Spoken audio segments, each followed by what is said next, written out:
Hello everyone, welcome to Alpha Academy YouTube channel. আজকে আমরা class 10 এর তোমরা দেখতে পাচ্ছ যে পর্যায় সারণী লেখা আছে। তো আজকে আমরা সেই পর্যায় সারণী অধ্যায়টা করবো, কেমিস্ট্রি পার্ট। মানে যেটা নিয়ে আমি পড়ছি সেটি আমার সাবজেক্টে আমি এবার আসবো। পর্যায় সারণী কি এবং সেই সম্পর্কে একটা যথারীতি ধারণা যেটুকু দরকার ক্লাস 10 এর জন্য সির্ফ সেইটুকুই দেবো। তো আজকে এই পর্যায় সারণী নিয়ে কথা বলবো। ভিডিওটি ভালো লাগলে অবশ্যই লাইক, কমেন্ট, শেয়ার এবং সাবস্ক্রাইব করবে, এবং আমাদের ফ্যামিলির মেম্বার না হয়ে থাকলে তাহলে অবশ্যই সাবস্ক্রাইব করে ফ্যামিলি মেম্বারটা অবশ্যই হয়ে যাবে। চলো শুরু করা যাক। তো দেখো, এই পিরিয়ডিক টেবিল অর্থাৎ পর্যায় সারণী কথাটার মধ্যেই রয়েছে যে কি না, পর্যায় সারণী, পর্যায় আর সারণী। ঠিক আছে, সারণীকে আমাদের এই চ্যাপ্টারে যখন ঢুকবো তখন সেটা শ্রেণী হয়ে যাবে। ঠিক আছে, পর্যায়টা পর্যায়ে থাকবে, সারণীটা সারণী হয়ে যাবে। তো প্রথমেই যেটা আসে আমাদের মাইন্ডে যে আমরা যেহেতু পর্যায় সারণী পড়ছি, তাহলে পর্যায় সারণীটা কি না। দেখো, পর্যায় সারণী বলতে গেলে একটা বক্স, আমার হাতেও রয়েছে, এটা একটা প্রিন্ট করেছিলাম আমি না। এই পর্যায় সারণী দু রকমের হয়েছিল, একটা ওল্ড, একটা সেই ওল্ডটাকে মডিফাইড অর্থাৎ পুরনোটাকে একটু সংশোধন করে নতুন করেছিল না। প্রথম যেটা করেছিল সেটা হচ্ছে বিজ্ঞানী মেন্ডেলিভ। তিনি এটাকে প্রথম আমাদের পর্যায় সারণী মানে এনেছিলেন বিজ্ঞানী মেন্ডেলিভ। ঠিক আছে, তারপরে ওনারই একজন স্টুডেন্ট যিনার নাম হচ্ছে নিলস বোর, তিনি আবার সেটাকে সংশোধন করে আমাদের কাছে নিয়ে আসে। তো সেই পিরিয়ডিক টেবিলটা দেখতে এরকম হয়। ঠিক আছে, তো এই পিরিয়ডিক টেবিলের পর্যায় আর শ্রেণী, পর্যায় বলতে কি দেখছি, পর্যায়, পিরিয়ডিক। ঠিক আছে, এইটা হচ্ছে এখানে মনে করো এটা হচ্ছে পিরিয়ডিক বা পর্যায় আছে, পর্যায়, আর এটা মনে করো তোমরা শ্রেণী। তাহলে বুঝতে পারছো যে এটা হচ্ছে পর্যায়, এইটা মনে করো এই দিকটা হচ্ছে পর্যায়, এটা হচ্ছে পর্যায়, আর এটা হচ্ছে শ্রেণী। ঠিক আছে, তো এই পর্যায় সারণী যখন বিজ্ঞানী মেন্ডেলিভ তার সেই পর্যায় সারণীটা এনেছিল তখন সেখানে 7টি পর্যায় ছিল। 1, 2, 3, 4, এই করে করে 7টা ছিল। 5, 6 and 7। ঠিক আছে, 7টা পর্যায় ছিল, 7টা পর্যায়, 5, 6 and 7, 7টা পর্যায় ছিল। কিন্তু এই যে শ্রেণী বা সারণী, তখন মেন্ডেলিভের পরীক্ষায় সেটা 8টি শ্রেণী ছিল। 1, 2, 3, 4, এই করে করে 8টা অবধি ছিল। ঠিক আছে, কিন্তু পরবর্তীকালে নিলস বোর যখন এলো, ওনার স্টুডেন্ট কি বলছে যে না, এখানে 8টা শ্রেণী থাকে না, 18টা শ্রেণী থাকে। আরো 10টা শ্রেণী বাড়িয়েছেন তিনি, এবং সেখান থেকে কথা হলো না 18টা, একটা থেকে 18টা, অর্থাৎ শ্রেণী হলো 18টা এবং পর্যায় হলো 7টা। ঠিক আছে, তো এই রকম ভাবে পর্যায় আর শ্রেণী এই টেবিলটাকে সাজানো হয়েছিল। এই টেবিলের মধ্যে টোটাল মডার্ন পিরিয়ডিক টেবিলে বা যেটা নতুন ভার্সন, সেই নতুন ভার্সনের যে পরিমার্জিত পিরিয়ডিক টেবিল রয়েছে, সেই পিরিয়ডিক টেবিলে টোটাল 118টা মৌল থাকে, 118টা মৌল থাকে। তো কি হয়েছে, এই মৌলগুলি তাদের পর্যায় ও সারণী বরাবর এই ছকের মধ্যে বা কোন একটি গ্রুপের মধ্যে কোন একটি ছকের আন্ডারে এমন ভাবে সাজানো হয়, যে সাজানোটাকেই বলা হয়, সাজিয়ে যে টেবিলটা গঠন করা হয় সেটাকেই আমরা বলে থাকি পর্যায় সারণী। ক্লিয়ার আশা করি। তাহলে আমি কি বললাম না, এরকম একটা টেবিল থাকবে যেখানে 7টা পর্যায় থাকবে, একটা দুটো তিনটে এরকম করে 7টা পর্যায়, যেটা এরকম ভাবে চলবে, এবং 18টা শ্রেণী থাকবে। কটা? 18টা বললাম, এরকম 1, 2, 3, 4 এরকম উপর থেকে নিচে নেমে আসবে। এখানে দেখো 7টা আছে, 1, 2, 3, 4, 5, 6, 7, জানি না দেখতে পাচ্ছ কিনা, এখানে রয়েছে 1, 2, 3, 4, 5, 6, 7, 7টা সারণী রয়েছে, আর 7টা পর্যায় রয়েছে, আর 18টা শ্রেণী রয়েছে, 1, 2, 3, 4 এরকম করে 18টা। সেই রকম ভাবে এই 18টা এই 7টা পর্যায় আর 18টা শ্রেণীর মধ্যে মোট 118টি মৌল রয়েছে। 118টি মৌল, এই দেখো 118টি মৌল রয়েছে, 118টি মৌল। তো এই 118টি মৌলগুলিকে তাদের শ্রেণী এবং গ্রুপ ওয়াইজ এমন ভাবে, কেউ ক্ষার রয়েছে, কেউ মানে ক্ষারীয় মৃত্তিকা রয়েছে, এইরকম রয়েছে। সেটা পরে আমরা জানবো যে ক্ষার ধাতু কি, ক্ষারীয় মৃত্তিকা ধাতু কি। তো সেই সমস্ত কি হয়েছে, তাদের সেই গ্রুপ ওয়াইজ সেই ছকের মধ্যে সাজানো হয়েছে, যে ছকের মধ্যে, যে ছকটার মধ্যে সাজানো হয়েছে, এমন ভাবে সাজানো হয়েছে যে সেই ছকটাকেই আমরা বলে থাকি পর্যায় সারণী বা পিরিয়ডিক টেবিল। আশা করি ক্লিয়ার। এবার এখান থেকে আমরা চলে আসবো ডিরেক্টলি, পর্যায় সারণী হয়ে গেল। পর্যায় সারণীর যে প্রথম যে সূত্রটা ক্লাস 10 এ রয়েছে সেটা হচ্ছে ডোবেরিনারের ত্রয়ী সূত্র। সেই সূত্রটা আমরা আলোচনা করবো। চলো, এই ডোবেরিনারের তৈরি সূত্র বলার আগে এখানে সবার প্রথম যে কথাটা বলবো সেটা হচ্ছে যে এই যে পিরিয়ডিক টেবিলটা রয়েছে এখানে 1 থেকে 30টা মৌল তোমরা মনে রাখবে, অর্থাৎ hydrogen, helium, lithium, beryllium, boron, carbon, nitrogen, oxygen, fluorine, neon, sodium, magnesium, aluminium, silicon, phosphorus, sulphur, chlorine, argon, potassium, calcium, scandium, titanium, vanadium, chromium, manganese, লোহা, কোবাল্ট, নিকেল, কপার, জিঙ্ক। এই জিঙ্ক পর্যন্ত তোমরা একটু মনে রাখবে। এই 30টা মৌলের নাম অন্তত মনে রাখবে, বেশি না, কারণ 30টা মৌলের নাম তোমরা মুখস্থ রাখবে 1 থেকে 30টা, কোন কার কত নম্বরে রয়েছে, যে 30 নম্বরে জিঙ্ক রয়েছে, লোহা কত নম্বরে রয়েছে, এই ধরনের এগুলো রেখে দেবে, কারণ এগুলো পরে আমরা যখন কেমিস্ট্রিটাকে মানে এগিয়ে নিয়ে যাব তখন এগুলো কাজে লাগবে, তোমরা তখন নিজেরাই বুঝতে পারবে, এখনই লাগবে এখানে। তো এবার এই 30টা মৌলের নাম তোমরা মনে রেখে দেবে, তারপর এখানে যেটুকু করা সেটুকু হবে। এবার আমরা ডোবেরিনের তৈরি সূত্রটা দেখে নিই।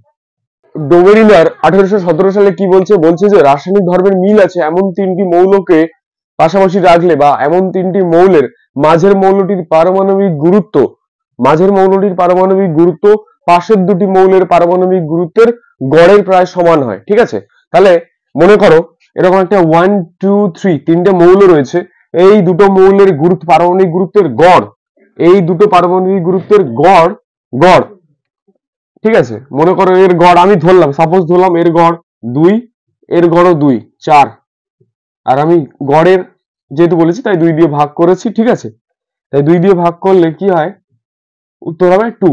তাহলে এই 2টার ভ্যালু হচ্ছে 2, হচ্ছে এর 2 এর ভ্যালু। তাহলে এই মাঝে শেষের দুটি বা পাশের দুটি মৌলের পারমাণবিক গুরুত্বের গড় এই 2 এর সমান হয়, বা মাঝের মৌলটির, এই মৌলটির পারমাণবিক গুরুত্ব পাশের দুটি মৌলের পারমাণবিক গুরুত্বের গড়ের সমান হয়। এটাই হচ্ছে ডোবেরিনার বলতে চাইছে।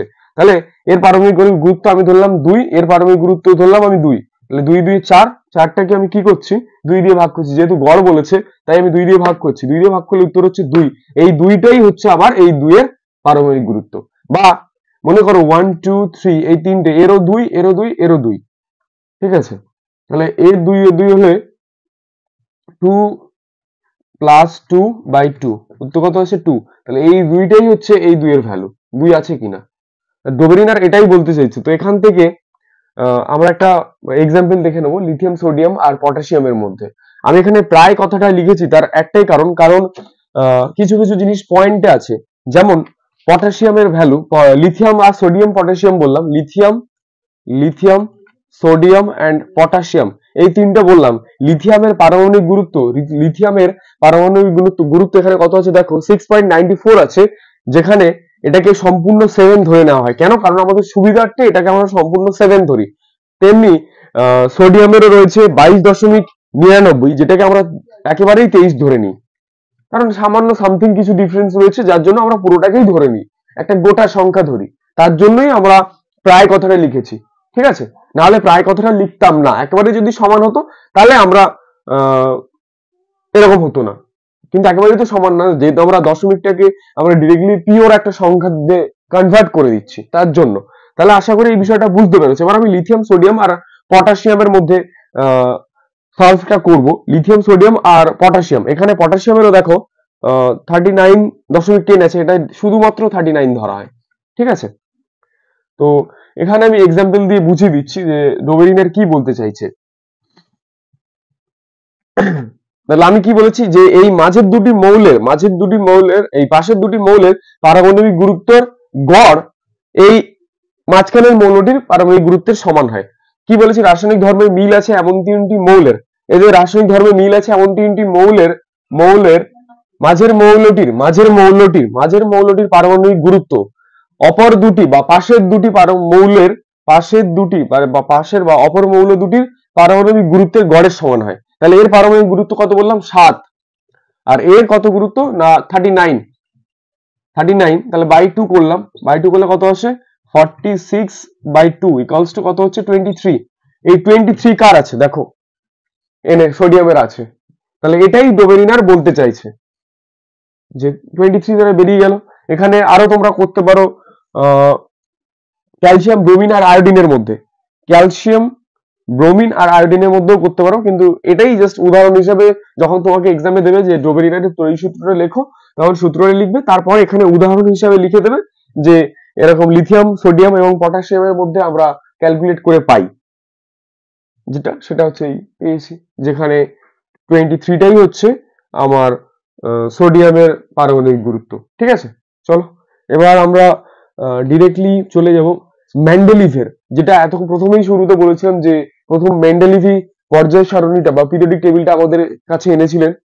আজকে তার সূত্রটাই পড়বো, তারপর আমরা নিলস বোরের যে সংশোধন রূপটা আছে সেই রূপটার সূত্রটা পড়বো। ঠিক আছে, চলো। এই বিজ্ঞানী মেন্ডেলিভ কি বলছে, বলছে বিভিন্ন মৌলের ভৌত এবং রাসায়নিক ধর্মগুলি তাদের পারমাণবিক গুরুত্ব বাড়ার সাথে সাথে পর্যায়ক্রমে পুনরাবৃত্তি হয়। ঠিক আছে, কি বলেছে, বিভিন্ন মৌলের ভৌত এবং রাসায়নিক ধর্মগুলি তাদের পারমাণবিক গুরুত্ব বাড়ার সাথে সাথে পর্যায়ক্রমে পুনরাবৃত্তি হয়, যেটা আমি বলেছিলাম। এগুলো একটু মুখস্থ করার জিনিস, এগুলো অন্য কিছুই না, কারণ ইনঅর্গানিক কেমিস্ট্রি বেসিক্যালি যেটা হয় সম্পূর্ণ ম্যাক্সিমাম যেটা হয় সেটা মুখস্থ ছাড়া আর কিছুই না। আর ফিজিক্যাল কেমিস্ট্রির ক্ষেত্রে ফিজিক্যাল কেমিস্ট্রি আছে, খুব অল্প শতাংশ আছে যেখানে আমরা সূত্র শিখবো, বাট আসল ইন্টারেস্টিং পার্টটা হচ্ছে অর্গানিক কেমিস্ট্রি, যেখানে তোমার মাথা মস্তিষ্ক খাটাতে হবে। ঠিক আছে, তো এটাই হচ্ছে, এগুলো একটু মুখস্থ করতে হবে, অন্য কিছুই না, জাস্ট মুখস্থ করতে হবে, ব্যাপারটা বুঝে মুখস্থ করতে হবে। তো কি বললাম, বিভিন্ন মৌলের ভৌত এবং রাসায়নিক ধর্মগুলি তাদের পারমাণবিক গুরুত্ব বাড়ার সাথে সাথে পর্যায়ক্রমে পুনরাবৃত্তি হয়। এবার এখানে আমি যেটা বলেছিলাম, শুরুতেই বলেছিলাম যে এখানে 7টি পর্যায় থাকে, 7টি পর্যায় পর্যায় এবং 8টি শ্রেণী থাকে। তিনি 1864 সালে এই সূত্রটি আবিষ্কার করে এটা কথা বলে দেন। এবার আমার কথা হচ্ছে যে 8টি শ্রেণী কিভাবে ছিল, না আমি যেটা দেখিয়েছিলাম যে মডার্ন পিরিয়ডিক টেবিল বোরের নিলস বোর কি দেখিয়েছিল, না নিলস বোর দেখিয়েছিলেন এরকম ভাবে যে 7টি পর্যায় তো সবার থাকবে, 7টি পর্যায় তো এইভাবে আমি যেটা দেখিয়েছিলাম যে 1 2 3 এরকম করে যে 7টা পর্যায় সেটা রয়েছে, 7টা পর্যায় সেটা নিলস বোর যখন সংশোধিত রূপটা দিল তখন এটা 7টি পর্যায় রইল।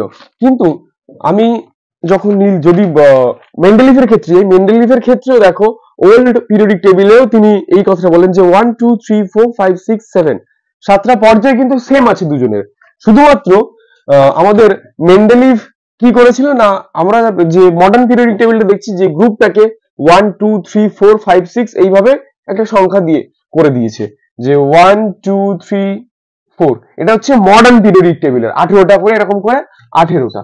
কিন্তু আমাদের মেন্ডেলিভ বাবু কি করেছেন, না মেন্ডেলিভ বাবু একরকম ভাবে করেছেন, সেটা হচ্ছে 1 2 3 এরকম ভাবে করেছে। ঠিক আছে, এরকম ভাবে 8টা শ্রেণী করেছে, 4 5 এগুলো অ্যাকচুয়ালি প্রথম এরকম ভাবেই পরপর হবে, জায়গা নিয়ে আমি এরকম করেছি 5 6 7 8 এই 8টার মধ্যে 8টা শ্রেণীর মধ্যে দুটো করে ভাগ করেছে। এই মনে করো 1 নম্বর শ্রেণী, তার মধ্যে দুটো অপশন দিয়েছে, দুটো অপশন কি কি, দুটো অপশন দিয়েছে, এটা মনে করো এ দিয়েছে আর এটাই বি দিয়েছে, এরকম দুটো অপশন, এর আন্ডারে একটা, এখানে আন্ডারে, দেখো এইরকম ভাবে বই খুলে তোমরা বুঝতে পারবে। 1 একটা 1 এর 8 নম্বর 1 2 3 4 5 6 7 8 আর একটা দিয়েছে 0। তো এখানে একের আন্ডারে এ আর বি রয়েছে, দেখো পরপর 29 নম্বর কপারটা পড়েছে বি এর আন্ডারে, বাকি সব এ এর আন্ডারে, hydrogen lithium sodium potassium rubidium caesium francium সবকটাই কিন্তু এ এর আন্ডারে। তো এইরকম এ বি এর আন্ডারে কম বেশি করে ফেলেছে। তো এটাই হচ্ছে ওনার পারমাণবিক পিরিয়ডিক টেবিলের যে পোর্শনটা যেটা তিনি বলেছেন সেটাই আমি তোমাদেরকে দেখিয়ে দিলাম এবং তার সূত্রটাও আমি তোমাদেরকে বলে দিলাম। এবং তার এটা মনে রাখবে যে পরীক্ষা এমসিকিউ মাঝে মধ্যে দেয় যে ওল্ড বা পুরানো যে পিরিয়ডিক টেবিল বা পর্যায় সারণীর বা বলতে পারে যে মেন্ডেলিভের পর্যায় সারণীর যে কটি পর্যায় রয়েছে এবং কটি সারণী রয়েছে, এমসিকিউ দিতে পারে 7টি 8টি 9টি, তো পর্যায় কটি থাকবে 7টি এবং সারণী বা শ্রেণী থাকবে 8টা। ঠিক আছে, এটা হচ্ছে ওল্ড ভার্সনের ক্ষেত্রে।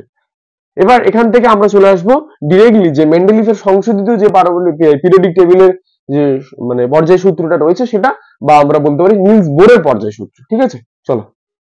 তো এই মডার্ন পিরিয়ডিক টেবিলের যে পর্যায় সূত্রটা রয়েছে সেই সূত্রটা মানে যে সূত্রের যে নিয়মটা রয়েছে বা পর্যায় সূত্রটা রয়েছে সেটা বলার আগে একটা কথা না বললেই নয়, সেটা হচ্ছে যে এই বিজ্ঞানী মেন্ডেলিভের সঙ্গে বিজ্ঞানী মেন্ডেলিভ যখন পর্যায় সূত্রটা আমাদেরকে দিয়ে দিলেন সেটা হচ্ছে 1864 খ্রিস্টাব্দে তিনি আমাদের পর্যায় সূত্রটা দিয়ে দিলেন। ঠিক আছে, 1800 কত না 64 খ্রিস্টাব্দে। এবার এনার নামের সঙ্গে আর একজনের নাম খুব অতপ্রতভাবে জড়িত, তোমরা বই খুললেও দেখতে পাবে এবং বিভিন্ন পরবর্তীকালে যখন তোমরা গ্রাজুয়েশন বা ক্লাস 11-12 পড়বে তখন সেটা অবশ্যই আরো ভালো করে জানবে। সেটা হচ্ছে যে বিজ্ঞানী লোথার মেয়ার। তিনিও আমি যে দেখিয়ে দিলাম যে মেন্ডেলিভ কি বলেছিলেন না, বিভিন্ন মৌলের ভৌত এবং রাসায়নিক ধর্ম, ভৌত এবং রাসায়নিক ধর্মগুলি তাদের পারমাণবিক গুরুত্ব বাড়ার সঙ্গে সঙ্গে পর্যায়ক্রমে পুনরাবৃত্তি হয়। এবার বিজ্ঞানী লোথার মেয়ার তিনি বলেছিলেন যে একই সূত্রই দিয়েছিলেন যে ভৌত ধর্মগুলি অর্থাৎ গলনাঙ্ক, স্ফুটনাঙ্ক ইত্যাদি যে সমস্ত ধর্ম রয়েছে সেই ধর্মগুলি তাদের পারমাণবিক গুরুত্ব বাড়ার সঙ্গে সঙ্গে পর্যায়ক্রমে পুনরাবৃত্তি হয়। দুজনে সেম সূত্রই আবিষ্কার করেছিল, ঠিক আছে। কিন্তু কোনো কারণবশত, দুর্ভাগ্যবশত লোথার মেয়ারের থেকে আগে বিজ্ঞানী মেন্ডেলিভ তিনি তার সূত্রটা দেখিয়ে দিয়েছিলেন, প্রকাশ করেছিলেন। তার জন্য মানে সবসময়ের জন্য মেন্ডেলিভের পর্যায় সূত্র সেটাই থাকে, কিন্তু মেন্ডেলিভের মতোই বিজ্ঞানী লোথার মেয়ারও সেম সম্মানটা ডিজার্ভ করে এবং সেম সম্মান পায়। তিনি সেই সম্মানটা যথেষ্ট মোটামুটি একটা হারে পেয়ে থাকেন। কেন? কারণ তিনিও সেম ভাবেই আবিষ্কার করেছিলেন সূত্রটা, শুধুমাত্র সময়ের জন্য, নির্দিষ্ট একটা সময়ের জন্য, কিছু সময়ের ফারাকের জন্য বিজ্ঞানী মেন্ডেলিভ তিনি তার পর্যায় সূত্রটা সবাইকে মানে প্রকাশ করে, যার জন্য তিনি মেন আবিষ্কারকর্তা হয়ে গেছিলেন। কিন্তু আদৌ সেটা না, কারণ বিজ্ঞানী লোথার মেয়ারও সেম সম্মান ডিজার্ভ করবে এবং সেম সম্মান পায়। এটাই হচ্ছে এখানকার পিরিয়ডিক টেবিল পড়ার শুরুতেই যে ইন্টারেস্টিং পার্টটা, সেটাই আমি তোমাদেরকে বলে দিলাম। তো এবার আমরা মডার্ন পিরিয়ডিক টেবিলের সূত্রটা পড়বো, চলো, যেটা কিনা নিলস বোর দিয়েছিল। না, বিজ্ঞানী মেন্ডেলিভ বলেছিলেন যে বিভিন্ন মৌলের ভৌত এবং রাসায়নিক ধর্মগুলি তাদের পারমাণবিক গুরুত্ব বাড়ার সঙ্গে সঙ্গে পর্যায়ক্রমে পুনরাবৃত্তি হয়, এই কথাটা বলেছিলেন, তাই তো। কিন্তু ওনার স্টুডেন্টস মানে নিলস বোর 1926 খ্রিস্টাব্দে তিনিও বলেন, জাস্ট একটুখানি ঘুরিয়ে দিয়েছিলেন কি না, বিভিন্ন মৌলের ভৌত এবং রাসায়নিক ধর্মগুলি তাদের পারমাণবিক ক্রমাঙ্কের সঙ্গে পর্যায়ক্রমে পুনরাবৃত্তি ঘটাবে বা পর্যায়ক্রমে পুনরাবৃত্তি হবে। কি বলছেন না, বিভিন্ন মৌলের ভৌত এবং রাসায়নিক ধর্মগুলি তাদের পারমাণবিক ক্রমাঙ্কের সাথে পর্যায়ক্রমে পুনরাবৃত্তি হয়। জাস্ট উনি বলেছিলেন ভৌত এবং রাসায়নিক ধর্মগুলি তার পারমাণবিক গুরুত্বের সঙ্গে পর্যায়ক্রমে গুরুত্ব বাড়ার সাথে সাথে পর্যায়ক্রমে পুনরাবৃত্তি হবে। এখানে তিনি বলেছিলেন যে তার স্টুডেন্ট বলেছিলেন যে পারমাণবিক ক্রমাঙ্কের সাথে, পারমাণবিক গুরুত্ব ফর ওল্ড ভার্সন আর পারমাণবিক ক্রমাঙ্ক ফর নিউ ভার্সন বা ফর নিলস বোরস পিরিয়ডিক টেবিল। ওকে, তো এখানে একটা জিনিস মনে রাখতে হবে যে আমি ওখানে বলেছিলাম যে 7টি পর্যায় এবং 8টি শ্রেণী ছিল, এখানে ঠিক সেম ভাবে 7টি পর্যায়, 7টি পিরিয়ডিক বলতে পারো তোমরা, যা খুশি ইংলিশে বলতে পারো, পর্যায় এবং প্রথমেই বলেছিলাম যে 18টি শ্রেণী থাকে, 18টি শ্রেণী, এটাই মনে রাখতে হবে। এছাড়া আর কিছুই নেই। তিনি 1926 খ্রিস্টাব্দে এই সূত্রটা আবিষ্কার করেন, যেটার দরুন আমি শুরুতেই এই কথাটা, এই মানে জিনিসটা দেখিয়েছিলাম যে হ্যাঁ এখানে 1 থেকে 18টা গ্রুপ রয়েছে এবং পিরিয়ড বা পর্যায় রয়েছে 7টি, ঠিক আছে। এবার এখান থেকে আমরা চলে যাব সেম মানে নেক্সট পার্টে, সেটা হচ্ছে অষ্টক সূত্র, ঠিক আছে। জন নিউল্যান্ডস এর অষ্টক সূত্র, তিনি এটা করেছিলেন বোধহয় 1864, হ্যাঁ 1864 খ্রিস্টাব্দে তিনি তার অষ্টক সূত্রটি প্রদান করেন, মানে মেন্ডেলিভের পর্যায় সূত্রেরও আগে। মেন্ডেলিভ করেছিল 1864, এই 1869 দিকে, হ্যাঁ 1869, এটা এসেছিল 1926, কিন্তু ওটা এসেছিল তার আগে, মানে কিছু বছর আগে 1864 খ্রিস্টাব্দে। চলো সেটাই দেখবো, নিউল্যান্ডস এর যে অষ্টক সূত্রটি রয়েছে সেটা আমরা দেখবো। বিজ্ঞানী জন নিউল্যান্ডস কি বলছে 1864 সালে বলে গেছিলেন অষ্টক সূত্রতে, কি বলছেন যে কোন একটি মৌল থেকে শুরু করে প্রতি অষ্টক মৌল পর্যন্ত, অর্থাৎ 1 নম্বর থেকে শুরু করে মনে করো 1 2 3 4 5 6 7 8, এই কোন একটি মৌল থেকে শুরু করে প্রতি অষ্টক মৌল বা অষ্টক মৌলে, এই মৌলতে কি অষ্টক মৌলে প্রথম মৌলটির ধর্মের পুনরাবৃত্তি ঘটে, অর্থাৎ এখানে যে ধর্মটা রয়েছে এইখানেও সেই ধর্মটার পুনরাবৃত্তি ঘটছে। সেটাই জাস্ট নিউল্যান্ডস তার ভাষায় বলে গিয়েছিলেন কি না, কোন একটি মৌল থেকে শুরু করে প্রতি অষ্টক মৌলে প্রথম মৌলটির ধর্মের পুনরাবৃত্তি ঘটাবে বা ঘটে, এটাই জাস্ট, আর অন্য কিচ্ছু নেই। এই কটা সূত্র তাহলে কি কি সূত্র? একটা হচ্ছে এই নিউল্যান্ডসের অষ্টক সূত্র, মেন্ডেলিফের পর্যায় সূত্র, নিলস বোরের যে পিরিয়ডিক আমাদের মডার্ন পিরিয়ডিক টেবিলের পর্যায় সূত্র যেটা দিয়ে গেছেন সেই পর্যায় সূত্র। এই তিনটে পর্যায় সূত্র তোমাদেরকে করতেই হবে।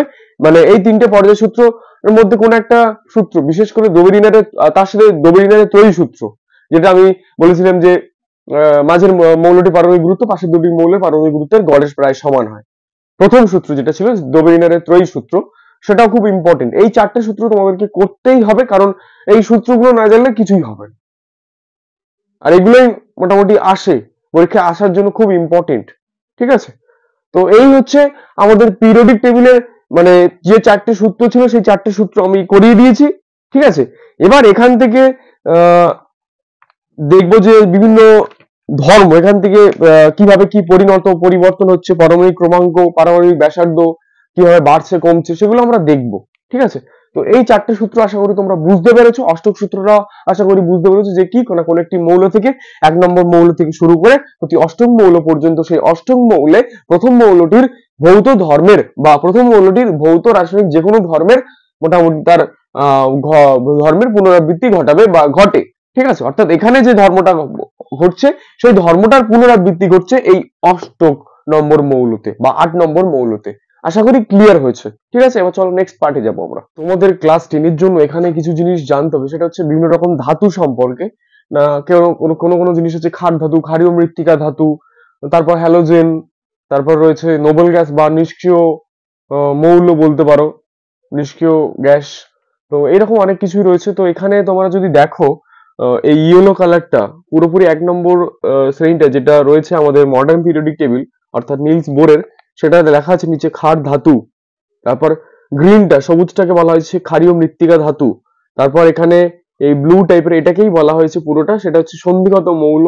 তারপর এখানে পিঙ্কটা রয়েছে যেটা, সেটা হচ্ছে অর্থাৎ এখানে এই যে রয়েছে আমাদের 17 নম্বর গ্রুপে যেটা রয়েছে সেটাই হচ্ছে আমাদের হ্যালোজেন। এবং বাকি যেটা 9 নম্বর গ্রুপে রয়েছে, 9 না, মানে 18 নম্বর গ্রুপ, যেটা মডার্ন পিরিয়ডিক টেবিলের 18 নম্বর গ্রুপ রয়েছে, কিন্তু ওল্ড পিরিয়ডিক টেবিলের মানে মেন্ডেলিফের পর্যায় সারণীতে যেটাতে রয়েছে আর কি 0। তো সেখানে রয়েছে নিষ্ক্রিয় গ্যাস বা নোবেল গ্যাস। ঠিক আছে, তো এইগুলো একটু মনে রাখতে হবে। এখানে এই যে হাইড্রোজেনটা এখানে সরাসরি ক্ষার ধাতুর মধ্যে ঢুকিয়ে দিয়েছে, বাট আলটিমেটলি আমি যদি আমার পিরিয়ডিক টেবিলটা দেখাই, এখানে এটা গ্রিন কালার ঠিক না, মানে ওই গ্রিনের মাঝামাঝি একটা জায়গায়, লাইটও না ডিপও না। তো এই হাইড্রোজেনের যে ব্যাপারটা রয়েছে সেটা মেনলি এটাকে সম্পূর্ণ মানে হ্যালোজেনের মধ্যে ক্ষারীয় মৃত্তিকা ধাতু বা ক্ষার ধাতুর মধ্যে ডিরেক্টলি দেওয়া যায় না। এর অবস্থানটা একটা বাজে অবস্থায় রয়েছে, যেটাকে আমরা যার জন্য বলে থাকি, এখানে একটা কোশ্চেন আসে, সেটা হচ্ছে হাইড্রোজেনকে দুষ্টু মৌল কেন বলে, এই প্রশ্নটা আসে। তো এই প্রশ্নটা আমি শেষে করাবো। এই জিনিসগুলো বলার আগে যে ক্ষার ধাতু, ক্ষারীয় মৃত্তিকা ধাতু কাদেরকে বলে, তারপর নোবেল গ্যাস, হ্যালোজেন, সন্ধিগত মৌল কাদেরকে বলা হয়, এটা বলার পরেই তারপর আমি হাইড্রোজেনে আসবো। ঠিক আছে, তো আমি সেই জন্য প্রথমে যেটা রয়েছে সেটা হচ্ছে ক্ষার ধাতু রয়েছে। সরি, তো এই ক্ষার ধাতুগুলি যেটা রয়েছে সেটা দেখো শুরু হয়েছে আমার periodic table, modern periodic table এটা, সেখানে রয়েছে এই 2 নম্বর থেকে পর্যায় 2 3 4 5 6 7, অর্থাৎ লিথিয়াম থেকে শুরু করে lithium, sodium, potassium, rubidium, caesium আর ফ্রান্সিয়াম, যেটা আমি লিখেছি lithium, sodium, potassium, rubidium, caesium এবং ফ্রান্সিয়াম। এই মৌলগুলিকে ক্ষার ধাতু বলে। ক্ষার ধাতু কেন বলে? কারণ এরা প্রধানত তীব্র তড়িৎ ধনাত্মক এবং তার সঙ্গে সঙ্গে এদের অক্সাইড গুলি তীব্র ক্ষারীয়, যার জন্য আমি ওই জন্য লিখে দিয়েছি চরিত্র। এখানে এগুলো বইতে ভালো করে দেওয়া নেই, একসাথে একটা ছকের মধ্যে রয়েছে, যার জন্য বুঝতে অনেক অসুবিধা হয়। সেই জন্য তোমরা এখান থেকে চাইলে লিখে নিতে পারো বা স্ক্রিনশট তুলে রেখে নিয়ে সেটা তোমরা পরে লিখে নিতে পারো। সেই জন্য আমি লিখে রেখেছি যে ক্ষারীয় মৃত্তিকা ক্ষার ধাতুগুলি এইগুলো 6টা। তো তাদের চরিত্র কি বললাম না, এরা তীব্র ক্ষারীয় হয়, তড়িৎ ধনাত্মক ধর্মী এবং তীব্র ক্ষারীয়, অক্সাইড গুলি এদের তীব্র ক্ষারীয় হয়, যার জন্য এদেরকে বলা হয় ক্ষার ধাতু। এবং তার সঙ্গে যেটা রয়েছে এদের অবস্থান কোথায় রয়েছে, পর্যায় সারণীর 1 নম্বর শ্রেণীতে। 1 নম্বর শ্রেণীতে কিনা যদি বলে কত নম্বর পর্যায়ে রয়েছে, না পর্যায় হিসাবে রয়েছে, লিথিয়ামটা রয়েছে 2 এ, সোডিয়ামটা রয়েছে 3 নম্বর পর্যায়ে, পটাশিয়ামটা রয়েছে 4 নম্বরে, রুবিডিয়ামটা রয়েছে 5 নম্বরে, সিজিয়ামটা রয়েছে 6 নম্বরে, ফ্রান্সিয়ামটা রয়েছে 7 নম্বর পর্যায়ে রয়েছে। ঠিক আছে, বাট এটা দেওয়ার দরকার নেই, জাস্ট তুমি বলে দেবে, তোমরা যদি বলে দিতে যাও তাহলে বলবে যে পর্যায় সারণীর 1 নম্বর শ্রেণীতেই অবস্থিত। ঠিক আছে, আশা করি এটা ক্লিয়ার হয়েছে এবং ব্যাপারটা ভালো করে ক্লিয়ারও বুঝতে পেরেছে আশা করি। ঠিক আছে, তো এবার আমরা যেটা যাবো সেটা হচ্ছে ক্ষারীয় মৃত্তিকা ধাতু। ঠিক আছে, যেটাকে আমরা বলতে থাকি অ্যালকিল আর্থ মেটাল। ঠিক আছে, চলো এই 2 নম্বর যেটা রয়েছে, প্রথমে আমরা দেখলাম ক্ষার ধাতু।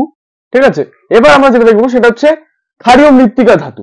না, ক্ষারীয় মৃত্তিকা ধাতুটা হচ্ছে এই বেরিলিয়াম থেকে শুরু করে, ঠিক আছে, বেরিলিয়াম থেকে শুরু করে রেডিয়াম পর্যন্ত, অর্থাৎ এর শ্রেণীটা হচ্ছে, অবস্থান হচ্ছে 2 নম্বর শ্রেণীতে। 2 নম্বর শ্রেণীতে দেখো আছে, বইতে তোমরা খুলবে, বইতেও 2 নম্বর শ্রেণীতে রয়েছে।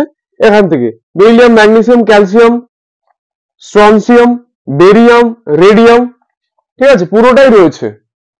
তাহলে এই 6টা মৌলকে আমরা ক্ষারীয় মৃত্তিকা ধাতু বলে থাকি। কেন ক্ষারীয় মৃত্তিকা? কারণ এরা হচ্ছে ধাতুগুলি তীব্র তড়িৎ ধনাত্মক, আর এদের অক্সাইড গুলিও ক্ষারীয়। সেম একই জিনিসের জন্য এদেরকে ক্ষারীয় মৃত্তিকা ধাতু বলা হয়। এবং এদের বহিস্থ ইলেকট্রন, মানে বহিস্থ কক্ষপথে তোমরা যখন ইলেকট্রন বিন্যাস করবে, তো তখন দেখবে যে ইলেকট্রন বিন্যাস করলে বহিস্থ কক্ষে ইলেকট্রন কটা থাকবে না, 2টি থাকবে ইলেকট্রন। ঠিক আছে, বহিস্থ কক্ষে ইলেকট্রন থাকবে 2টো। এবার এদের অবস্থানও বলে দিলাম, তাহলে চরিত্র কি না, এই ক্যারেক্টারের জন্য এদেরকে ক্ষারীয় মৃত্তিকা ধাতু বলা হয়। এবং এদের অবস্থান হচ্ছে পর্যায় সারণীর বা মডার্ন পিরিয়ডিক টেবিলের 2 নম্বর শ্রেণীতে এরা অবস্থিত। ঠিক আছে, তো আশা করি বুঝতে পেরেছো। এবার আমরা নেক্সট যাব হ্যালোজেন মৌলে। চলো, আমরা 3 নম্বরে যেটা রয়েছে সেটা হচ্ছে হ্যালোজেনস বা হ্যালোজেন মৌল। হ্যালোজেন মৌলগুলি কোনটা না, প্রথমত যে সমস্ত মানে এই যে 5টা মৌল, fluorine, chlorine, bromine, iodine, oxygen, এই 5টি মৌলকে আমরা হ্যালোজেন মৌল থাকি। ফ্লুরিনের F, ক্লোরিনের Cl, ব্রোমিনের Br, আয়োডিনের I, আর অক্সিজেনের যেটা রয়েছে AT। ঠিক আছে, এই 5টা মৌলকে আমরা হ্যালোজেনস বলে থাকি। কেন? এদের চরিত্র হচ্ছে প্রধানত সাধারণত দ্বিপরমাণু এবং জারক পদার্থ বিশেষ। ঠিক আছে, যার জন্য এদেরকে আমরা হ্যালোজেনস বলে থাকি। এবং এদের পর্যায় সারণীর অবস্থান হচ্ছে 17 নম্বর গ্রুপ। আমি যে কটা জিনিস বললাম, ক্ষার ধাতু, ক্ষারীয় মৃত্তিকা ধাতু এবং হ্যালোজেনস, এদের অবস্থান আমি বেসিক্যালি কিন্তু মডার্ন পিরিয়ডিক টেবিল অর্থাৎ নিলস বোরের সংশোধন মানে রত যে পিরিয়ডিক টেবিল রয়েছে, সেই পিরিয়ডিক টেবিলে আমি বলেছি যে 17 নম্বর গ্রুপে থাকে। 17 নম্বর গ্রুপে কি কি রয়েছে? Fluorine, chlorine, bromine, iodine, oxygen, এটাতেও রয়েছে বইয়ে।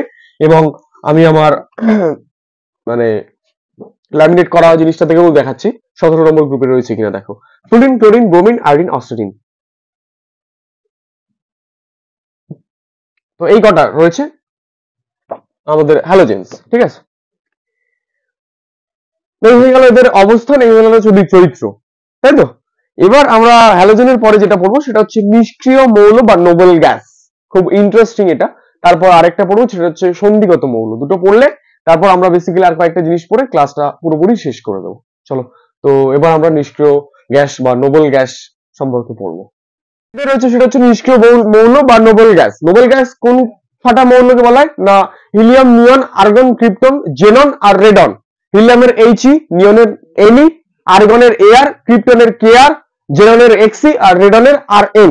এই 6টা মৌলকে আমরা নিষ্ক্রিয় মৌল বা নোবেল গ্যাস বলে থাকি। তো এদের চরিত্র বলতে আমরা কি বুঝি না, এরা প্রধানত মানে হিলিয়াম বাদে, হিলিয়ামের বাইরের কক্ষপথে শুধুমাত্র 2টো ইলেকট্রন থাকে। যখন তোমরা ইলেকট্রন বিন্যাস করবে তোমরা দেখতে পাবে 2টো ইলেকট্রন থাকে। এবং বাকি যে নিয়ন, আর্গন, ক্রিপ্টন, জেনন এবং রেডন, এই 5টা মৌলের বাইরের কক্ষপথে ইলেকট্রন কিন্তু ফুলফিল থাকে, অর্থাৎ অক্টেট পূর্ণ করা থাকে, অর্থাৎ 8টা করে ইলেকট্রন থাকে। ঠিক আছে, এবং এদের অবস্থানটা হচ্ছে 0 বা 18 নম্বর শ্রেণীতে। 0 কেন বললাম? কারণ মেন্ডেলিভ যখন তার প্রথম পর্যায় সূত্রটা আবিষ্কার করেছিলেন সেখানে 0 দিয়েছিলেন। 0 0 helium, neon, argon, krypton, xenon, radon. ঠিক আছে, এবার আমি যদি মডার্ন পিরিয়ডিক টেবিল বইয়েতেও রয়েছে 18 নম্বর, 0 উপরে দেখো 18 রয়েছে। আমি যদি আমার ল্যামিনেট করা জিনিসটা দেখাই সেটা হচ্ছে 18, দেখো 18 আছে। সেই জন্য এদেরকে বলা হয় নোবেল গ্যাস বা নিষ্ক্রিয় মৌল। এবার লাস্ট যেটা পড়বো সেটা হচ্ছে সন্ধিগত মৌল। আর ইউরেনিয়াম মৌলটা খুব একটা দরকার নেই, আমি তাও একটু উপর দিয়ে বলে দেবো। ঠিক আছে, তো চলো এবার সন্ধিগত মৌল পড়বো। সন্ধিগত মৌলটি হচ্ছে যাদের যে সমস্ত মৌলগুলির যোজ্যতা একাধিক যোজ্যতা, সেই একাধিক যোজ্যতা সম্পন্ন ধর্ম নিয়ে বা ধর্মের অধিকারী মৌলগুলিকে, যারা একাধিক যোজ্যতা ধর্মের বা যোজ্যতার অধিকারী তাদেরকে আমরা বলে থাকি সন্ধিগত মৌল। এবার এর চরিত্র বলে এর মধ্যেই রয়েছে, চরিত্র কিছুই নেই, জাস্ট এর অবস্থানটাই আমরা দেখে নেবো। আর এবং কাদেরকে বলা হয় সেগুলো আমরা দেখে নেবো। না 4 নম্বর পর্যায়ে, তোমরা যখন 4 নম্বর পর্যায়ে, এইটা তোমাদের বইয়ে একটু উল্টো পাল্টা দেওয়া আছে, বাট পার্টিকুলারলি ভালোভাবে পড়তে গেলে কেউ যদি মডার্ন পিরিয়ডিক টেবিল পড়ে তাহলে এটাই হচ্ছে কারেক্ট। ঠিক আছে, এটা তোমরা একটু দেখে নেবে। এই জিনিসটা, এই যে পিরিয়ডিক টেবিলটা রয়েছে, এটা হচ্ছে চতুর্থ পর্যায়ে, পঞ্চম পর্যায়ে, ষষ্ঠ এবং সপ্তম, এই টোটাল রয়েছে আমার কটা পর্যায়ে, 4টে থেকে 7টা পর্যন্ত টোটাল 4টে পর্যায় রয়েছে। 4 নম্বর পর্যায়ে এসসি থেকে, অর্থাৎ স্ক্যান্ডিয়াম থেকে জিঙ্ক পর্যন্ত, জিঙ্ক পর্যন্ত, এই ব্লু কালার যেটা, সেটাকেই বলা হয় আমাদের সন্ধিগত মৌলের আন্ডারে পড়ছে, এসসি থেকে জেডএন পর্যন্ত। 5 নম্বর পর্যায়ে ইট্রিয়াম থেকে ক্যাডমিয়াম পর্যন্ত, ওয়াই থেকে সিডি পর্যন্ত, এবং ষষ্ঠ নম্বর পর্যায়ে এইচএফ থেকে এইচজি পর্যন্ত, অর্থাৎ হাফনিয়াম থেকে মার্কিউরি, যেটা মার্কিউরি রয়েছে, সেই মার্কিউরি মার্কারি যেটা রয়েছে, তো সেই পর্যন্ত, এইচজি পর্যন্তই রয়েছে আমাদের ষষ্ঠ পর্যায়ের যে স্থানটুকু রয়েছে, সেটাই হচ্ছে আমাদের সন্ধিগত মৌল। আর সপ্তম পর্যায়ের আর এর থেকে সিএন পর্যন্ত, এটাই হচ্ছে আমাদের সন্ধিগত মৌল। ঠিক আছে, তো এইটাই হয়ে গেল সন্ধিগত মৌল। এখানে আমি জাস্ট সংজ্ঞাটা দিয়েছি এবং কোথা থেকে কোন পর্যন্ত কোনগুলোকে বলা হয় সেটা আমি বলে দিয়েছি। ঠিক আছে, এবার লাস্ট যেটা আছে সেটা হচ্ছে ইউরেনিয়ামোত্তর মৌল, যেটা খুব একটা জানার প্রয়োজন নেই, তাও যেহেতু বই আছে আমি হালকার উপর দিয়ে একটুখানি বলে দিই। ঠিক আছে, চলো।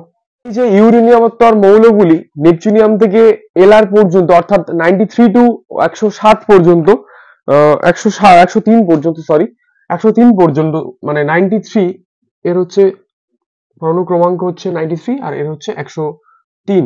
তো এই 93 থেকে 103 পর্যন্ত মৌলগুলিকে আমরা ইউরেনিয়ামোত্তর মৌল বলি। কেন বলি? কারণ এদেরকে মেইনলি কৃত্রিম উপায়ে তৈরি করা হয়েছে, যার জন্য এদেরকে ইউরেনিয়ামোত্তর মৌল বলে। কারণ কি? কারণ একটাই, সেটা হচ্ছে এদেরকে কৃত্রিম উপায়ে প্রস্তুত করা হয়েছে বা তৈরি করা হয়েছে।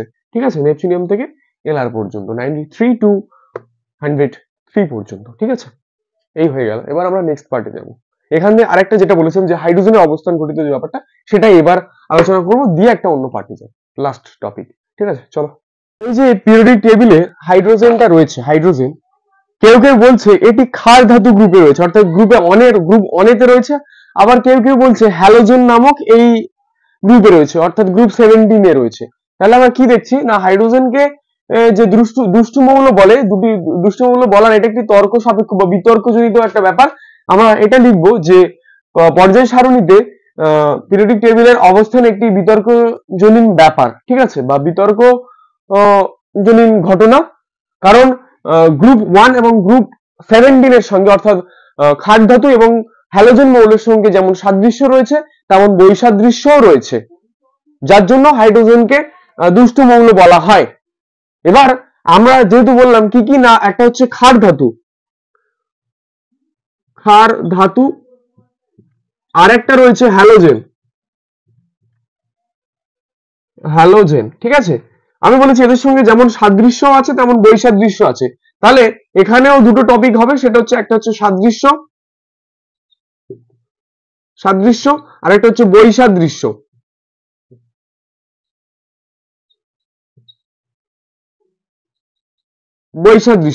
এখানেও দুটো সেম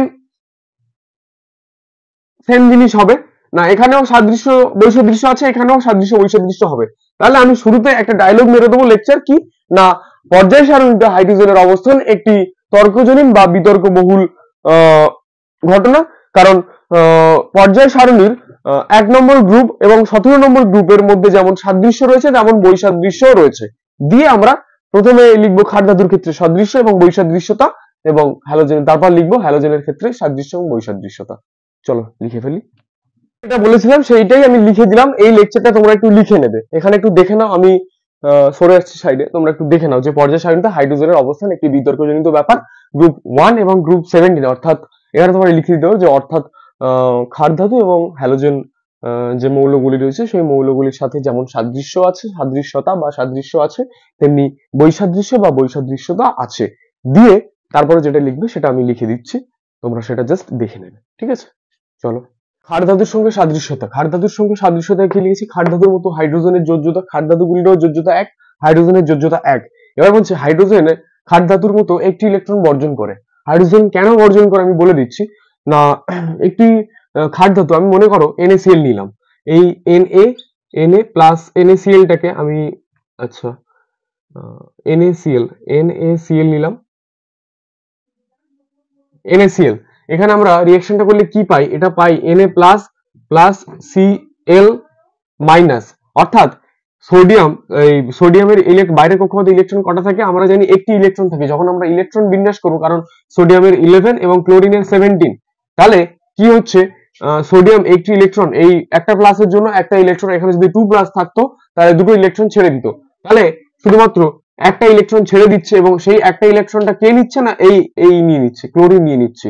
কি করে নিয়ে নিচ্ছে আমি তাও দেখিয়ে দিচ্ছি, একটা সূত্র আছে, সেটা হচ্ছে আমি বলে দিচ্ছি। Na রয়েছে 1s 2s 2p 3s 2 4 6 4 10 1 11, এখানে s কক্ষপথে, শেষ কক্ষপথে একটা ইলেকট্রন থাকে। সেই একটা ইলেকট্রনটা কাকে দেবে? না, সেই একটা ইলেকট্রনটাকে এই ক্লোরিনকে দিয়ে দেবে। এই ক্লোরিনটাকেও বিন্যাস করলে এরকম আসবে। তো এগুলো আমি জাস্ট বোঝানোর জন্য বললাম, যে আশা করি বিষয়টাকে বোঝাতে পেরেছি তোমাদের। ঠিক আছে, এটা হচ্ছে ক্ষার ধাতুর ক্ষেত্রে আমি বললাম যে একটি ইলেকট্রন বর্জন করে দেবে। তাহলে হাইড্রোজেন কিভাবে বর্জন করে? না, মনে করো H2O রয়েছে, ঠিক আছে, সেটা হচ্ছে জল। জল আমরা কি, H2 মানে কটা ইলেকট্রন? দুটো ইলেকট্রন। তাহলে দুটো ইলেকট্রন। আর অক্সিজেনের কটা আমরা জানি যে ক্রমাঙ্ক হচ্ছে 8। 8-এর এটাকে যদি আমরা ইলেকট্রন বিন্যাস করি, শেষ কক্ষপথে দেখবো আমরা 6টা ইলেকট্রন থাকে। এই 6টাই অক্টেট পূর্ণ করার জন্য আরো দুটো ইলেকট্রন কোথা থেকে নেবে? এই হাইড্রোজেন, দুটো হাইড্রোজেন আছে তার জন্য দুটো ইলেকট্রন নিয়ে নেবে। দুটো H2 আছে দুটো, তার জন্য দুটো ইলেকট্রন নিয়ে নেবে, নিয়ে এটাকে অক্টেট অর্থাৎ অষ্টক পূর্তি পূর্ণ করবে। ঠিক আছে, এই জন্য এটা হচ্ছে যে হাইড্রোজেনের সঙ্গে সদৃশ্য, দুটো সদৃশ্য রয়েছে, আমি সেই দুটো বলে দিলাম, যে ক্ষার ধাতুর মতো হাইড্রোজেনের যোজ্যতা 1, এবং হাইড্রোজেন ক্ষার ধাতুর মতো একটি করে ইলেকট্রন বা একটা ইলেকট্রন বর্জন করে। এবার বৈসাদৃশ্যটা হচ্ছে, এই ক্ষার ধাতুগুলি আমরা প্রথমে যখন পড়েছিলাম তখন আমরা বলেছিলাম যে এটা তীব্র তড়িৎ ধনাত্মক, কিন্তু হাইড্রোজেনটা হচ্ছে একটা অধাতু। এরা হচ্ছে ক্ষার ধাতু, এটা হচ্ছে ধাতু, কিন্তু হাইড্রোজেনটা একটা অধাতু। ঠিক আছে, আর তারপরে যেটা রয়েছে, ক্ষার ধাতুগুলি প্রথমত এক পরমাণু যুক্ত হয়। ক্ষার ধাতুগুলি এক পরমাণু যুক্ত হয়, কিন্তু হাইড্রোজেন হচ্ছে H2 দ্বি পরমাণু যুক্ত।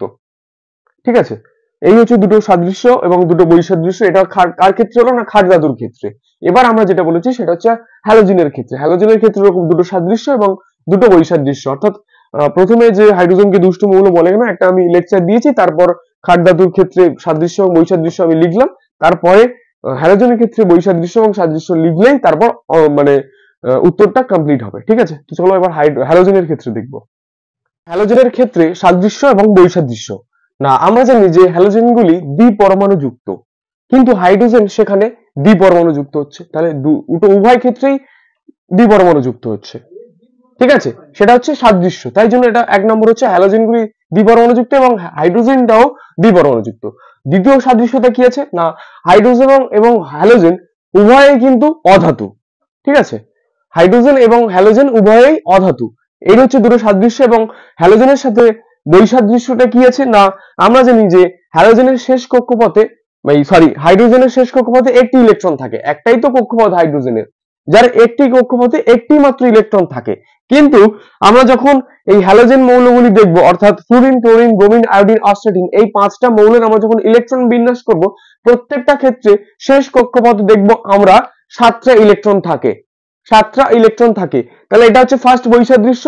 এবার আরো একটা জিনিস, সেটা হচ্ছে হাইড্রোজেন তীব্র জারক পদার্থ।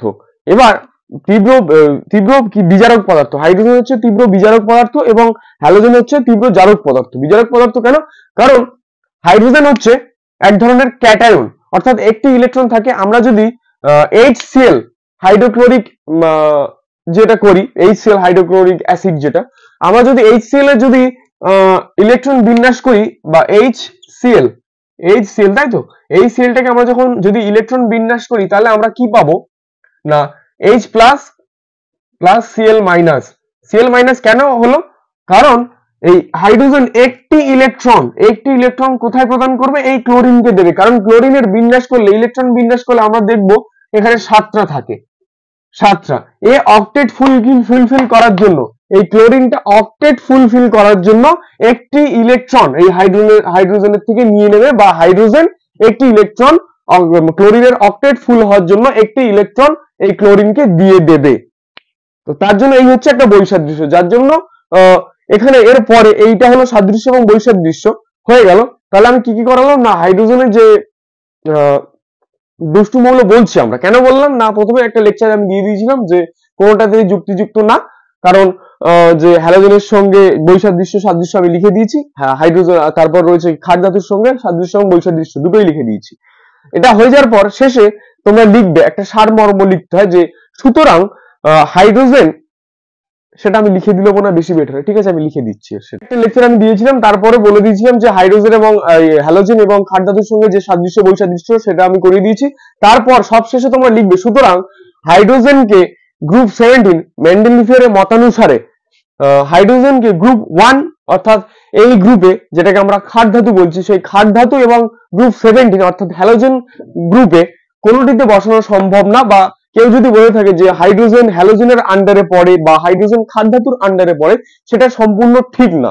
কারণ সে এখন বর্তমানে হাইড্রোজেনের কোনো গ্রুপ নেই, কারণ সে ক্ষার ধাতুর মধ্যেও পড়ে না আর হ্যালোজেনের আন্ডারেও পড়ে না, তার নির্দিষ্ট একটা আলাদা জিনিস রয়েছে, হাইড্রোজেন, অন্য কিছু না, জাস্ট হাইড্রোজেন, ব্যাস, অন্য কিছুই না। 1 নম্বরে রয়েছে হাইড্রোজেন, সেইটুকুই, আর কিচ্ছু নেই। তাই জন্য বলা হচ্ছে যে কোনোটিতে বসানো পর্যায় সারণীর হাইড্রোজেনের অবস্থান যুক্তিযুক্ত নয়, এই দুখানেই লিখে দিলেই তোমরা এখানে 2 নম্বর বা 3 নম্বর যদি থাকে 3 নম্বর পেয়ে যাবে, ঠিক আছে।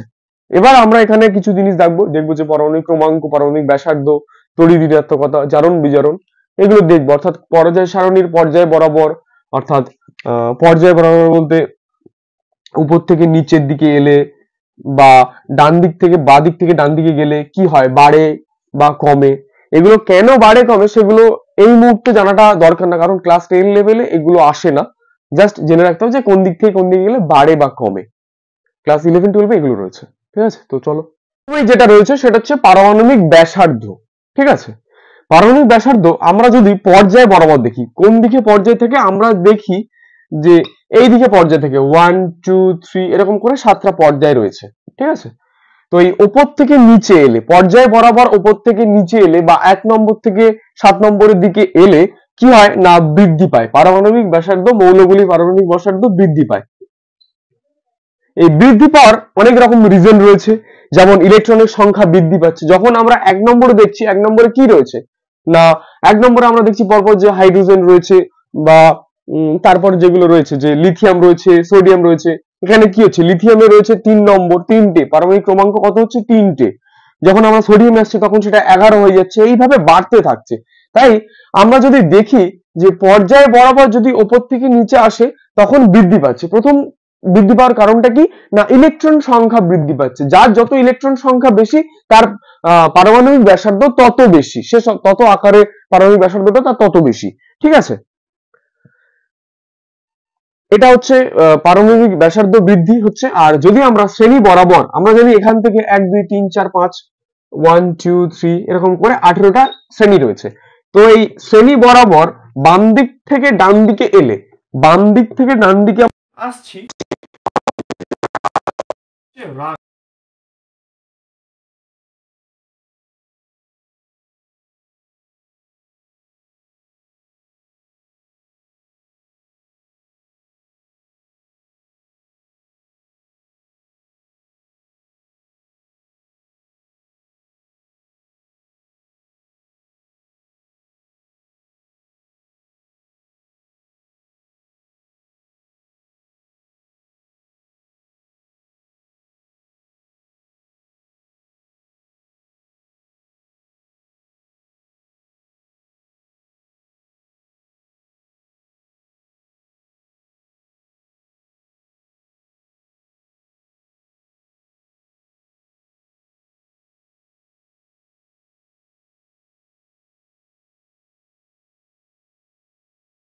তো আমার মাইক্রোফোনের প্রবলেমের জন্য ভিডিওটা সেটাতে একটুখানি কাটা কাটা আওয়াজ হয়েছে। তার জন্য আমার এক্সট্রা ভয়েস সেখানে অ্যাড করতে হচ্ছে, তারপর আবার ফের নতুন করে এই ভিডিওটা বানাতে হয়েছে। ঠিক আছে, করার পর আমরা বুঝতে পারলাম যে ওখানে মাইক্রোফোনটার প্রবলেম হয়েছে। তো লাস্ট দুটো জিনিস বাকি ছিল, সেটা হচ্ছে এই আয়নীয় বিভব একটা, যেটা সংখ্যাটা এই পর্যন্ত, এটা তোমাদেরকে মুখস্থই করতে হবে, এর অন্য কোনো অপশন নেই, এটা মুখস্থ করতে হবে। আর তারপর যেটা রয়েছে সেটা হচ্ছে জারণ বিজারণ, এই দুটো দেখলেই এখানে শেষ। তো ভিডিওটা হয়তো হয়তো আজকেই মানে রেকর্ড হয়ে গেছিল, আজকেই আপলোড করে দিত, কিন্তু শুধুমাত্র এই দুটো জিনিস মাইক্রোফোনের প্রবলেমের জন্য হয়নি, তার জন্য আমি ক্ষমা প্রার্থী। তো ভিডিওটি পরের দিনই এসেছে আর কি, মানে আসবে, মানে এখন আমি বানাচ্ছি, কালকেই পোস্ট হবে। ঠিক আছে, তো আয়নীয় বিভবের যে সংজ্ঞাটি রয়েছে সেটা বলছে যে গ্যাসীয় অবস্থায় থাকা কোনো মৌলের কোনো প্রসম এবং বিচ্ছিন্ন পরমাণু যখন সর্বনিম্ন শক্তি স্তরে থাকে, তখন পরমাণুটি সবচেয়ে বাইরের কক্ষের সবচেয়ে আলগাভাবে আবদ্ধ ইলেকট্রনটিকে নিউক্লিয়াসের আকর্ষণী থেকে সম্পূর্ণ বিচ্ছেদ করে পরমাণুটিকে একক চার্জে একক চার্জযুক্ত ধনাত্মক আয়নে পরিণত করতে যে পরিমাণ বা যে ন্যূনতম যে পরিমাণ শক্তির প্রয়োজন হয়, সেই শক্তিকে বলা হয় আয়নীয় বিভব বা আয়নাইজেশন শক্তি, বা আয়নাইজেশন এনার্জিও বলতে পারি। ঠিক আছে, যা খুশি তোমরা বলতে পারো, কোনো চাপ নেই, বাট এটা তোমাদেরকে মুখস্থ করতেই হবে। এরপর আমরা যেটা দেখবো সেটা হচ্ছে জারণ আর বিজারণ। ঠিক আছে, চলো সেটাই দেখা যাক। তো এই মাঝখানে তড়িৎ কথাটা বলা হয়নি, এই জন্য এটা আবার পরে করতে হচ্ছে। না, তড়িৎ কথা বলছে যে সমযোজী বন্ধনে আবদ্ধ, এগুলো জাস্ট মুখস্থ করতে হবে, কারণ সমযোজী বন্ধন এর পরের অধ্যায় রয়েছে। ঠিক আছে, তার জন্য এটা মুখস্থ করতে হবে। বলছে সমযোজী বন্ধনে আবদ্ধ কোনো মৌলের পরমাণুর ওই বন্ধনী সৃষ্টিকারী ইলেকট্রন জোড়কে নিজের দিকে আকর্ষণ করার ক্ষমতাকে বলা হয় তড়িৎ ঋণাত্মকতা। ঠিক আছে, এবার আমি যদি আমার বাম দিক থেকে ডান দিকে যাই তখন সেটা হচ্ছে বৃদ্ধি পাচ্ছে, আবার উপর থেকে নিচে এলে পর্যায়ে বরাবর এলে তখন সেটা হ্রাস পাচ্ছে। ঠিক আছে, এইটুখানি জাস্ট একটুখানি মুখস্থ করে তোমরা রেখে দেবে, আর কিছুই নেই এখানে, জাস্ট একটু মনে রাখতে হবে। সব কিছু বুঝে বুঝে তোমরা মুখস্থ করে নেবে। ঠিক আছে, এবার নেক্সট পার্টে যাবো, চলো। ওই একটা সংজ্ঞা জানলেই দুটো হয়ে যাবে, জারণ বিজারণ, জারণ জানলে বিজারণ হয়ে যাবে। জারণ কি বলছে না, যে রাসায়নিক বিক্রিয়ায় কোনো একটি পরমাণু বা আয়ন যখন এক বা একাধিক ইলেকট্রন বর্জন করে অর্থাৎ ত্যাগ করছে, ইলেকট্রন ছেড়ে দিচ্ছে, তখন তাকে বলা হয় জারণ। যখন বর্জন করছে, এটা যখন গ্রহণ করবে, ত্যাগ, বর্জন মানে কি, ছেড়ে দিচ্ছে, ইলেকট্রন ছেড়ে দিচ্ছে, দেখো ইলেকট্রন ছেড়ে দিচ্ছে। সোডিয়াম, আমরা জানি সোডিয়ামের ইলেকট্রনিক কনফিগারেশনে আমরা দেখেছি যে শেষ কক্ষপথে কটা না একটা ইলেকট্রন থাকে, সেই একটা ইলেকট্রনটাকে ছেড়ে দিয়েছে। একটা ইলেকট্রনটাকে ছেড়ে দিলে কি হয়, তাহলে একটা ছেড়ে দেওয়া মানে কি, প্লাস Na প্লাস তৈরি হচ্ছে। তাহলে এটাই হচ্ছে জারণ প্রক্রিয়া। সোডিয়ামের ক্ষেত্রে উদাহরণ দিয়ে দিলাম, Na মাইনাস ইলেকট্রন একটা ইলেকট্রন ত্যাগ করছে। ঠিক আছে, 11 হাত ধরুন, একটা ইলেকট্রন ত্যাগ করছে, বহিস্থ কক্ষপথে একটা ইলেকট্রন থাকছে যে ইলেকট্রনটাকে ত্যাগ করে দিচ্ছে। ঠিক আছে, তো একে বলছে জারণ। এবার আমি যদি বিজারণ বলি, বিজারণ প্রক্রিয়াটা কি হবে, যে রাসায়নিক বিক্রিয়ায় কোনো পরমাণু বা আয়ন এক বা একাধিক ইলেকট্রন গ্রহণ করে তাকে বলা হয় বিজারণ। উদাহরণ হিসেবে আমি যদি দিই, মনে করো chlorine plus electron, Cl minus হয়ে হয়, কারণ আমরা জানি ক্লোরিনের পরমাণু ক্রমাঙ্ক হচ্ছে 17, অর্থাৎ 17। একটা শেষ কক্ষপথে 7টা ইলেকট্রন থাকে, তো অষ্টক পূর্ণ করার জন্য একটা ইলেকট্রন নেবে।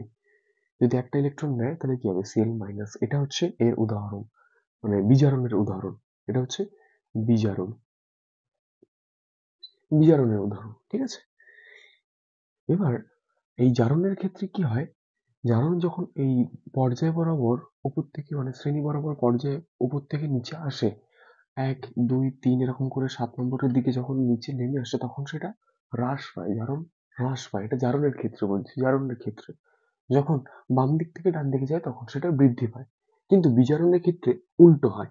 উল্টো কি, এটা উপর থেকে নিচের দিকে এলে বৃদ্ধি পাবে, এটা হ্রাস পাবে। এটা হচ্ছে হ্রাস পাচ্ছে, অর্থাৎ বাম দিক থেকে ডান দিকে গেলে হ্রাস পাচ্ছে, উপর থেকে নিচের দিকে গেলে বৃদ্ধি পাচ্ছে। আশা করি ক্লিয়ার ব্যাপারটা। তো এই হচ্ছে জারণ বিজারণের ব্যাপার, তোমরা বই খুললেও পেয়ে যাবে। আমি জাস্ট বলে দিলাম জারণ আর বিজারণের ব্যাপারটা কি, না যে রাসায়নিক বিক্রিয়ায় কোনো একটি পরমাণু বা আয়ন এক বা একাধিক ইলেকট্রন বর্জন করে তাকে বলা হয় জারণ, যখন গ্রহণ করছে তখন সেটা হচ্ছে বিজারণ। জারণের উদাহরণ এটা, একটা ইলেকট্রন ত্যাগ করে দিচ্ছে তাই Na+, আর বিজারণের ক্ষেত্রে Cl একটা ইলেকট্রন নিচ্ছে তাই এটা হচ্ছে Cl-। বাম দিক থেকে ডান দিকে গেলে বৃদ্ধি পাচ্ছে, উপর থেকে নিচে এলে হ্রাস পাচ্ছে। বাম দিক থেকে ডান দিকে গেলে হ্রাস পাচ্ছে, উপর থেকে নিচে এলে বৃদ্ধি পাচ্ছে। এবার তোমাদেরকে একটা কোশ্চেন দিল যে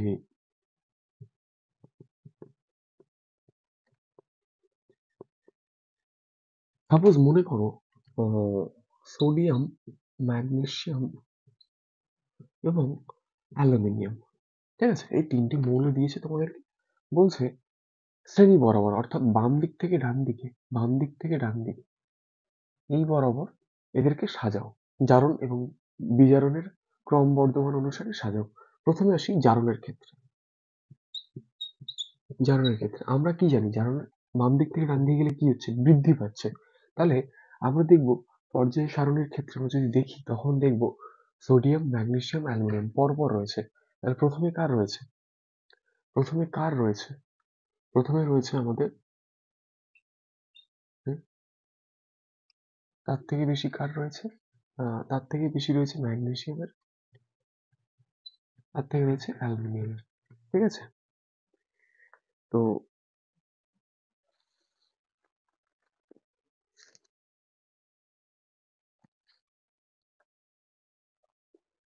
তাহলে দেখতে পাচ্ছি যে যত ডান দিকে যাচ্ছে আমরা দেখতে পাচ্ছি নাইট্রোজেন আছে, এই সোডিয়াম আছে, তারপরে ম্যাগনেসিয়াম আছে, তারপরে যেটা রয়েছে সেটা রয়েছে অ্যালুমিনিয়াম। এরকম ভাবে পর্যায় সারণী বরাবর রয়েছে, তোমরা দেখবে না, সোডিয়াম রয়েছে, তারপর ম্যাগনেসিয়াম, তারপর। তাহলে জারণের ক্ষেত্রে কি হয়, প্রথমে কে বড়, নাইট্রোজেন, নাইট্রোজেন থেকে ম্যাগনেসিয়াম, ম্যাগনেসিয়াম পরে আছে তাই জন্য ম্যাগনেসিয়াম আরো বড়, তারপরে কি রয়েছে অ্যালুমিনিয়াম, এরকম ভাবে। আবার বিজারণের ক্ষেত্রে কি হয়,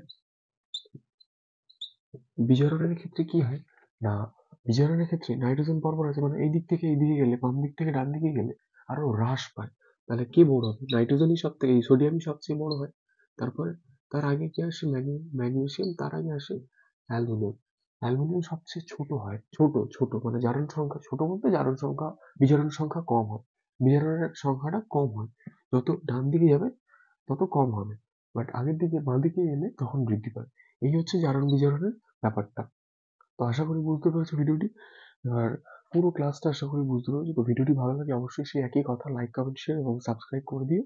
আর ফ্যামিলি মেম্বার না হয়ে থাকলে অবশ্যই চ্যানেলটাকে সাবস্ক্রাইব করে ফ্যামিলি মেম্বার অবশ্যই। এই চ্যাপ্টারে যা ছিল সবকিছুই করে দিয়েছি, আর কোনো কিছু নেই, একটা ভিডিওতেই হয়ে গেছে। তো যা যা লিখিয়েছি সেগুলো তোমরা নোট ডাউন করে নিও, কারণ এর বাইরে প্রশ্ন আসে না। যদি আসে, যেগুলো বাদ যাওয়ার সেগুলো বাদ দিয়ে দেবো, যেগুলো যদি মনে হয় অ্যাড করার প্রশ্ন আছে তখন সেটা পরে অ্যাড করবো, বাট আপাতত যেটুকু করার এগুলোই করলে এনাফ। আর ফিজিক্যাল সায়েন্স কখনো কমন দেওয়া যায় না, সেগুলো স্পেসিফিক কিছু অধ্যায় আছে যেখান থেকে বলা যায়, বাট সব জায়গায় কমন দেওয়া পসিবল না, সম্ভব না, আমি কেন কারোর পক্ষে সম্ভব না সেটা। তার জন্য যেটুকু দিয়েছি সেটুকুনি জাস্ট পড়াশোনা করো, প্রথম থেকেই খাটো, তাহলে কোনো কিছু প্রবলেম হবে না। তো আবার সেই সেম কথা, সবাই ভালো থেকো, সুস্থ থেকো, দেখা হচ্ছে নেক্সট ভিডিওতে। আপাতত good night, tata, and take care everyone.